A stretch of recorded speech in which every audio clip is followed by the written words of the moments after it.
नमस्कार दोस्तों। आज मैं आपसे एक ऐसा सवाल पूछना चाहता हूं जो शायद आपने कभी खुद से नहीं पूछा होगा।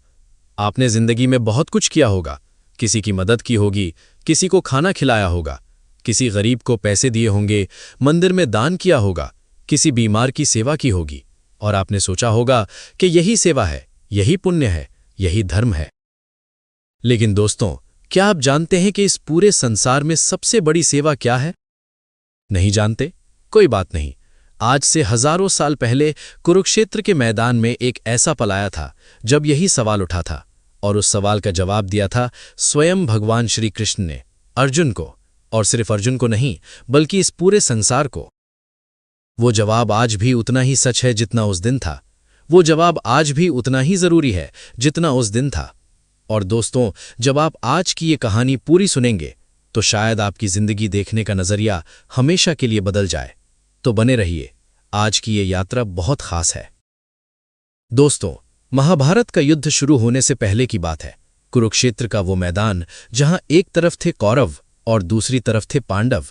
लाखों सैनिक, हाथी, घोड़े, रथ, युद्ध का शंखनाद होने वाला था। हर तरफ तलवारों की चमक थी, धनुषों की टंकार थी, और हवा में था बस एक ही एहसास, मृत्यु का। उस वातावरण में अर्जुन अपने रथ पर बैठे थे। उनके सारथी थे स्वयं भगवान श्री कृष्ण। अर्जुन एक महान योद्धा थे। देवताओं से भी युद्ध करने की उनमें क्षमता थी। लेकिन उस दिन वो टूट गए थे।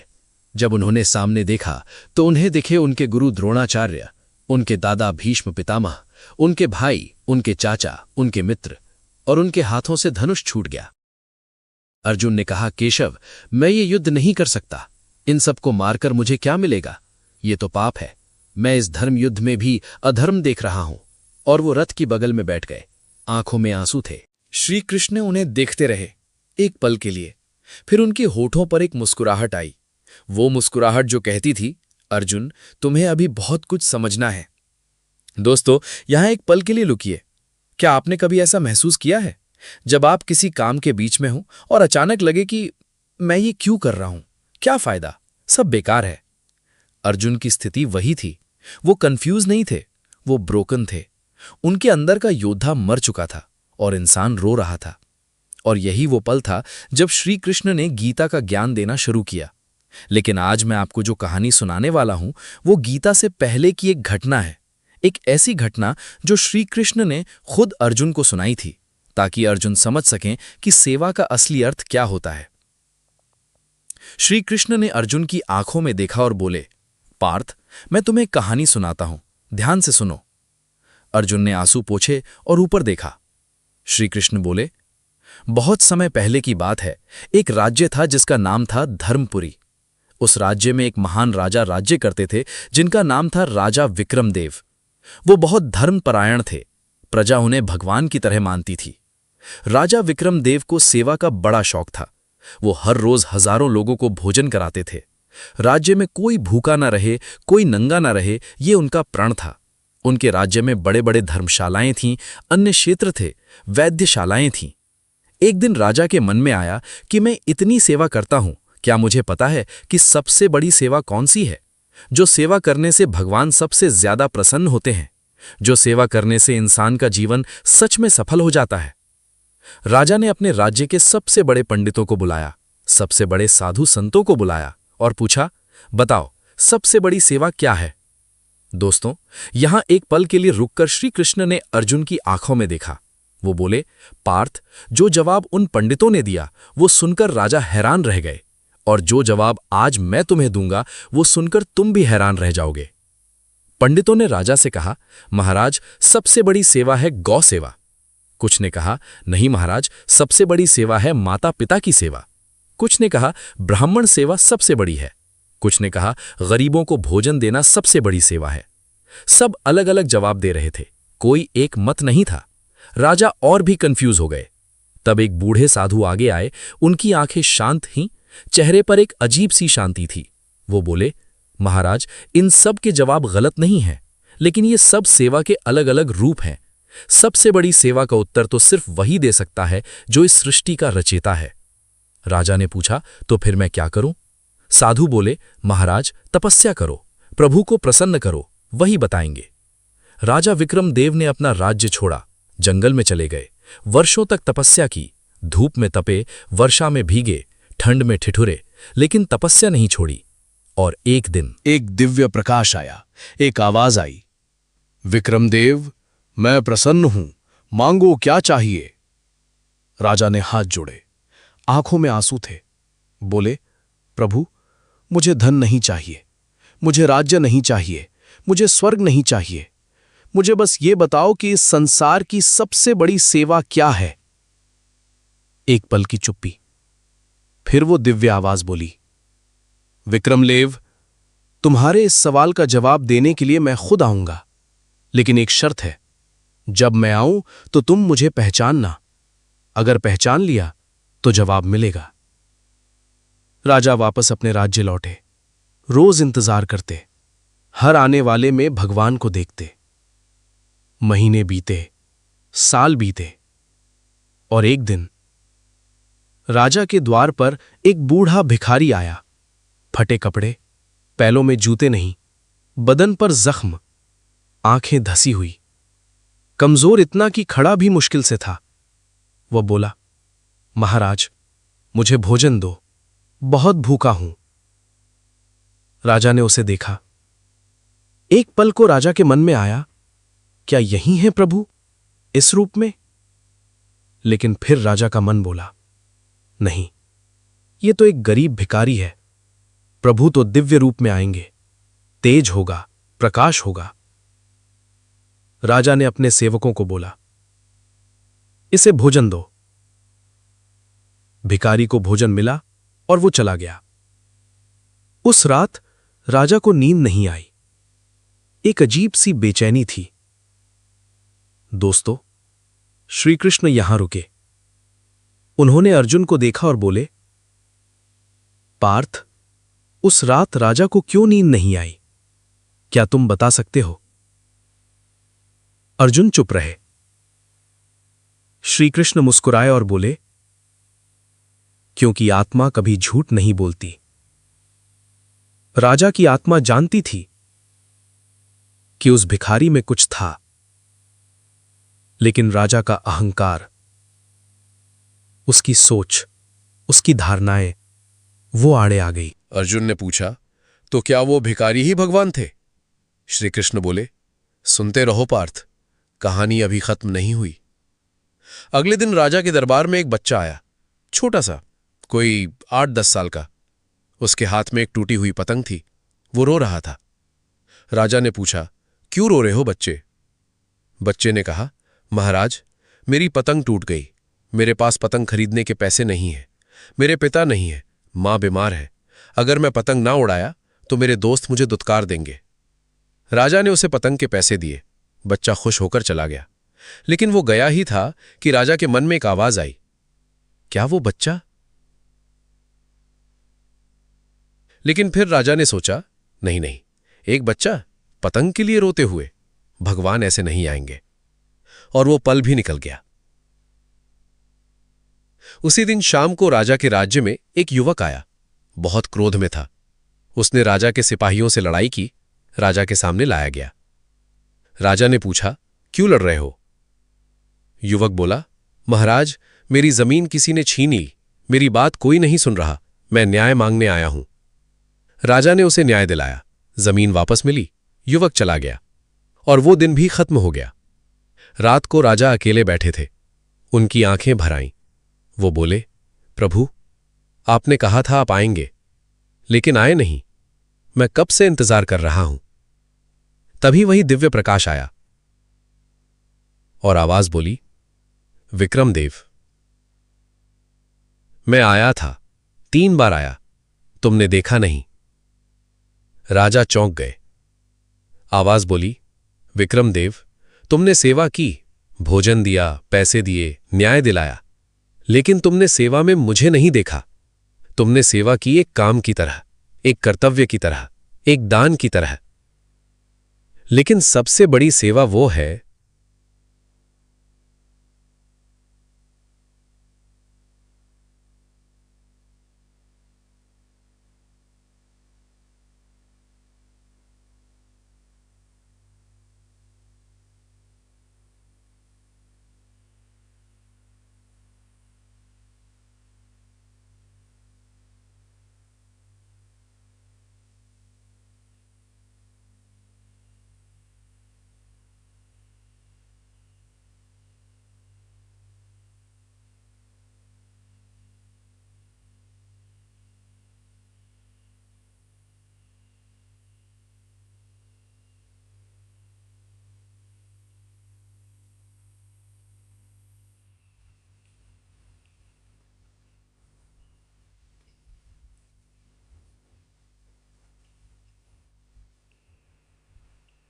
दोस्तों, श्री कृष्ण भी यहां रुक गए। अर्जुन बेचैन हो गए। वो बोले, केशव, आगे बताइए, सबसे बड़ी सेवा क्या है? वो आवाज रुक क्यों गई? सबसे बड़ी सेवा क्या थी जो भगवान ने राजा को बताई? श्री कृष्ण ने गहरी सांस ली। उन्होंने कुरुक्षेत्र के मैदान की तरफ देखा, लाखों सैनिक, लाखों जिंदगियां, और बोले, पार्थ, उस रात भगवान की आवाज रुकी नहीं थी, राजा रुक गया था, क्योंकि जो सुनने वाला था वो सुनने के लिए तैयार नहीं था। अर्जुन बोले, मैं तैयार हूं केशव, मैं सुनना चाहता हूं।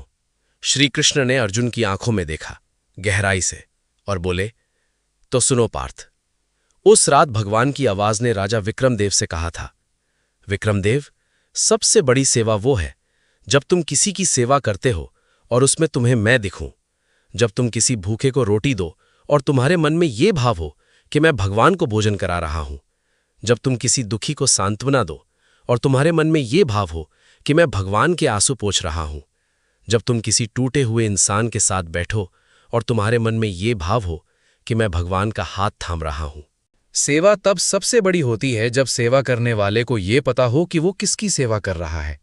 जो सेवा अहंकार से की जाए वो दान है, जो सेवा डर से की जाए वो लेन देन है, जो सेवा दिखावे से की जाए वो नाटक है, लेकिन जो सेवा प्रेम से की जाए, भाव से की जाए और हर इंसान में मुझे देखकर की जाए, वो सेवा मोक्ष का द्वार है।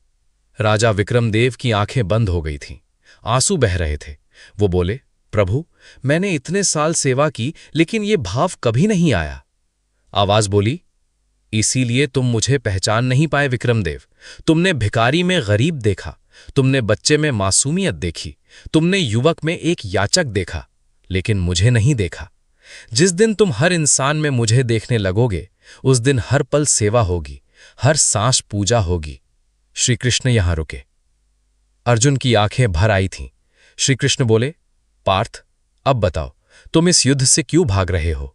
अर्जुन बोले, केशव, मुझे लग रहा था कि अपनों को मारना पाप है। श्री कृष्ण बोले, और क्या तुमने कभी सोचा कि इस युद्ध को ना लड़ना भी पाप है? उन लाखों लोगों के बारे में सोचो जो अधर्म के कारण पीड़ित हैं। उन माताओं के बारे में सोचो जिनके बच्चे दुर्योधन के अत्याचार में पिस रहे हैं। उन किसानों के बारे में सोचो जिनकी जमीन छिन गई। उन बेटियों के बारे में सोचो जिनकी इज्जत लुटी गई। पार्थ, अगर तुम आज ये धनुष उठाते हो, अगर तुम आज ये युद्ध लड़ते हो, तो ये सिर्फ युद्ध नहीं है, ये सबसे बड़ी सेवा है, क्योंकि तुम अधर्म को हटाकर उन लाखों लोगों की रक्षा कर रहे हो जिनमें मैं हूं। अर्जुन कांप गए। श्री कृष्ण बोले, और अगर तुम ये धनुष नहीं उठाते, अगर तुम भाग जाते हो, तो तुम सिर्फ युद्ध नहीं छोड़ रहे, तुम उन लाखों लोगों को अकेला छोड़ रहे हो जो तुम्हारी तरफ उम्मीद से देख रहे हैं, और ये सबसे बड़ा पाप है। दोस्तों, एक पल के लिए रुकिए। ये सिर्फ अर्जुन की कहानी नहीं है, ये आपकी कहानी है, मेरी कहानी है। हम सब किसी न किसी कुरुक्षेत्र में खड़े हैं, कोई अपने घर में, कोई अपने काम में, कोई अपने रिश्तों में, और हम सब कभी न कभी वो धनुष रख देते हैं, कह देते हैं, नहीं, मुझसे नहीं होगा, बहुत मुश्किल है, बहुत दर्द है। लेकिन श्री कृष्ण कह रहे हैं, जब तुम वो काम करते हो जो तुम्हारा धर्म है, जो तुम्हारी जिम्मेदारी है, जो तुम्हारा कर्तव्य है, तब हर कदम सेवा है, हर कदम पूजा है। श्री कृष्ण ने अर्जुन का कंधा थामा। वो बोले, पार्थ, मैं तुम्हें एक आखिरी बात बताता हूं। इस संसार में सबसे बड़ी सेवा 3 रूपों में होती है। पहली सेवा है किसी टूटे हुए इंसान को उठाना। जब कोई गिरा हो, जब कोई हारा हो, जब कोई अंधेरे में हो, और तुम उसके पास जाओ, बिना किसी स्वार्थ के, बिना कुछ पाने की उम्मीद के, सिर्फ इसलिए कि तुम उसमें मुझे देखते हो।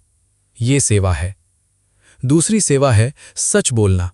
जब सब झूठ बोल रहे हो, जब सब चुप हो, जब सच बोलने में डर लग रहा हो, और तुम फिर भी बोलो, क्योंकि सच ही धर्म है, और धर्म की रक्षा करना सबसे बड़ी सेवा है। और तीसरी और सबसे बड़ी सेवा है अपना धर्म निभाना। जो काम तुम्हें दिया गया है, जो जिम्मेदारी तुम्हारी है, जो कर्तव्य तुम्हारा है, उसे पूरे मन से, पूरे प्रेम से, बिना फल की चिंता किए निभाना। यही गीता का सार है, यही जीवन का सार है। अर्जुन की आंखें बंद हो गई थीं। श्री कृष्ण बोले, पार्थ, जब राजा विक्रमदेव ने यह सुना तो वो रोने लगे। उन्होंने कहा, प्रभु, अब मैं समझ गया अब से मैं हर इंसान में आपको देखूंगा, हर सेवा में आपको ढूंढूंगा और हर पल अपना धर्म निभाऊंगा। और उस रात से राजा विक्रमदेव बदल गए। उनकी सेवा वही रही, भोजन वही, दान वही, लेकिन भाव बदल गया। और जब भाव बदला तो उनके राज्य की हवा बदल गई। लोग कहते थे कि जब राजा के हाथ से रोटी मिलती है तो भूख मिटने के साथ साथ दिल भी भर जाता है। श्री कृष्ण ने अर्जुन की आंखों में देखा। उनकी आवाज में अब एक गहरा प्रेम था। वो बोले, पार्थ उठो, वो धनुष उठाओ, ये युद्ध तुम्हारी सबसे बड़ी सेवा है, इन लाखों लोगों के लिए, इस धर्म के लिए और मेरे लिए। अर्जुन ने आंखें खोली। कुछ बदल गया था उनके अंदर। उन्होंने धनुष उठाया और उस पल कुरुक्षेत्र के मैदान में एक योद्धा नहीं जागा, एक सेवक जागा, जो जानता था कि वो क्यों लड़ रहा है, किसके लिए लड़ रहा है। दोस्तों, ये कहानी यहां खत्म होती है, लेकिन एक सवाल आपके लिए छोड़ जाती है। आप अपनी जिंदगी में क्या कर रहे हैं?